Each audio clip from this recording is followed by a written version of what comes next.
আপনারা জানেন যে আজকে দুটো মামলার নির্ধারিত তারিখ ছিল। একটি হচ্ছে যে বাংলাদেশে গত 16 বছর ধরে যে মানবতা বিরোধী অপরাধগুলো সংগঠিত হয়েছে সেই অপরাধের যিনি প্রধান আসামি অর্থাৎ অপরাধের নিউক্লিয়াস শেখ হাসিনা, তার মামলার তারিখটা নির্ধারিত ছিল। এবং দ্বিতীয় মামলাটিতে বাংলাদেশের মন্ত্রী পরিষদের যে সমস্ত সিনিয়র সদস্য, আওয়ামী লীগের সাধারণ সম্পাদক ওবায়দুল কাদের সহ সাবেক স্বরাষ্ট্রমন্ত্রী সহ ক্যাবিনেটের উল্লেখযোগ্য সদস্যবৃন্দ, সাবেক প্রধানমন্ত্রীর যে সমস্ত উপদেষ্টা, যারা তাকে এই ধরনের জঘন্য মানবতা বিরোধী অপরাধ সংগঠনের পরিকল্পনা প্রণয়ন, পরিকল্পনা বাস্তবায়ন, এটাকে উস্কানি দেয়া, নানানভাবে এই অপরাধ সংগঠনের ব্যাপারে সাহায্য করেছেন, নিজেরা ভূমিকা পালন করেছেন, ডিসিশন মেকিংয়ে ভূমিকা পালন করেছেন, তাদের মামলার আজকে তারিখ নির্ধারিত ছিল। আমরা আজকে অপরাধের যে নিউক্লিয়াস শেখ হাসিনার মামলায় আদালতের কাছে উপস্থাপন করেছি যে আমরা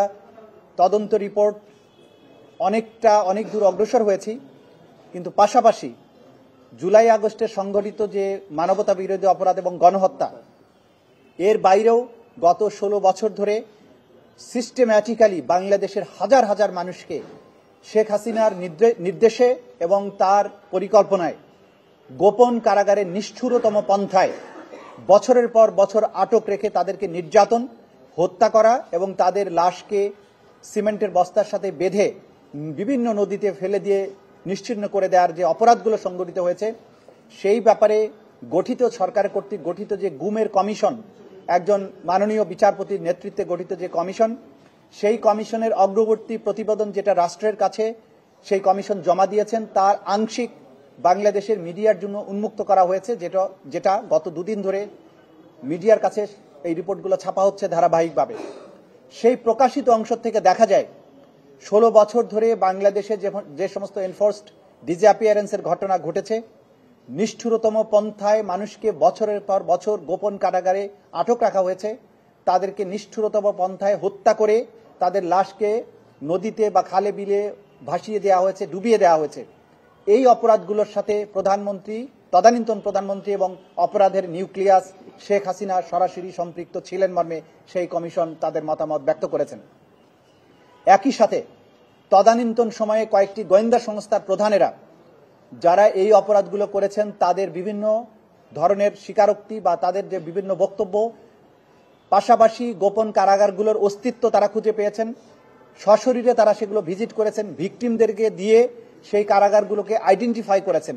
এই সমস্ত অপরাধের যে অংশটুকু, সেই অংশটুকুর ব্যাপারে আমরা তদন্ত কমিশনের রিপোর্টের মাধ্যমে যে তথ্য প্রমাণাদি পেয়েছি,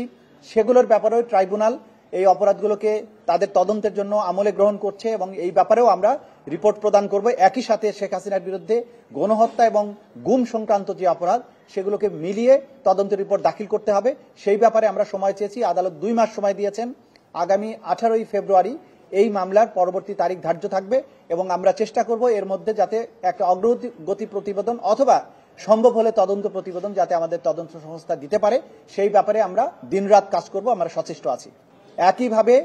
মন্ত্রী পরিষদের সদস্য যারা আছে, ওবায়দুল কাদের সহ বাকিদের ব্যাপারে যারা গ্রেপ্তার আছে, ডক্টর আব্দুর রাজ্জাক, যিনি আগের দিন পর্যন্ত এখানে ওয়ারেন্ট ইস্যু হয়েছিল, প্রোডাকশন ওয়ারেন্ট, তাকে আজকে গ্রেপ্তার দেখানো হয়েছে এবং তাদের ব্যাপারেও তদন্ত কার্য চলমান আছে। এবং এই মন্ত্রীদের মধ্যে বিশেষ করে 2-1 উপদেষ্টা যারা গুমের সাথে জড়িত ছিলেন, যারা গুমের মধ্যে 2-1 জনকে ছাড়ানোর ব্যাপারে ভূমিকা পালন করেছিলেন এবং তাদের এই গোয়েন্দা সংস্থাগুলোর যারা সম্পৃক্ত ছিলেন, তাদের সাথে গুম কমিশনের ইন্টারভিউর মধ্য দিয়ে এটা দেখা গেছে যে প্রধানমন্ত্রী হাসিনার নির্দেশে যে তাদেরকে রাখা হয়েছে, তার ইচ্ছা এবং অনিচ্ছায় কাউকে আটক রাখা বা ছাড়া হতো, সেগুলো গুম কমিশনের তদন্তে আমরা পেয়েছি। এই বিষয়গুলো নিয়ে আমরা এই তদন্ত করছি এবং এগুলোর রিপোর্ট একসাথে আসবে এবং সবকিছুর বিচার একসাথে হবে।